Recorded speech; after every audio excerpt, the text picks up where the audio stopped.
तो आज हम जानेंगे कि आप कोई भी लोन है जो कि आपने अगर मान लीजिए कि आपने 10 साल के लिए लिया है, 20 साल के लिए लिया है या फिर 30 साल के लिए लिया है, तो उसको आप अपने हाफ ड्यूरेशन में उसको कैसे प्रीपे कर सकते हैं। जैसे आपने 20 साल के लिए लिया है तो उसको आप 10 साल में कैसे रीपे कर सकते हैं।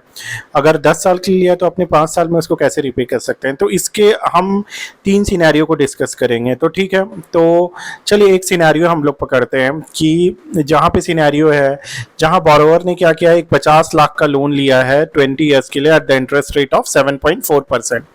तो इसका पहला तरीका क्या हो सकता है कि हम लोन को पहले प्रीपे कर दें। तो इसका पहला तरीका ये हो सकता है कि एक एक्स्ट्रा ईएमआई भरना होगा। ठीक है, एक्स्ट्रा ईएमआई आप भरिए अपने लोन के साथ साथ हर एक साल।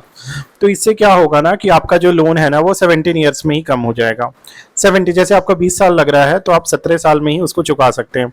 सेकंड क्या होता है कि अगर आपकी हर साल जो आपकी सैलरी है ना वो ग्रो कर रही है, ठीक है, वॉलेंटरीली अगर आप उसकी क्या करेंगे कि अगर आप ईएमआई है आप 10% से अगर उसको बढ़ा देंगे तो आपका क्या होगा ना कि आपका जो मतलब लोन का जो ईयर है 20 साल से 10 साल हो जाएगा। अगर आप क्या करें, जैसे इस साल हर एक ईएमआई को एक साल आपने जैसे जितना भी आपका सपोज मान लीजिए कि आपका 50,000 ईएमआई आ रहा है, कुछ भी आ रहा है, तो आप अगले साल क्या करेंगे कि उसको ईएमआई 10% के हिसाब से बढ़ा दें। तो क्या करेंगे कि नेक्स्ट ईयर आप क्या करेंगे, 50,000 पे आप 55,000 का ईएमआई दे देंगे। ठीक है, 50,000 से 55,000 दे देंगे।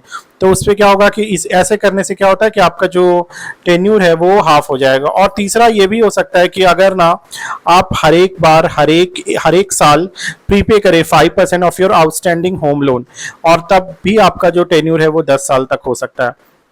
अगर आप 5% ऑफ योर जो होम लोन है ना आउटस्टैंडिंग अमाउंट है उसको आप प्रीपे करते रहे ना हर साल, तो आपका जो 20 साल से है वो 10 साल हो जाएगा। तो ये एक तीन सिंपल जो तरीके हैं जिसके थ्रू ना आप अपने होम लोन को कम टाइम में पे कर सकते हैं।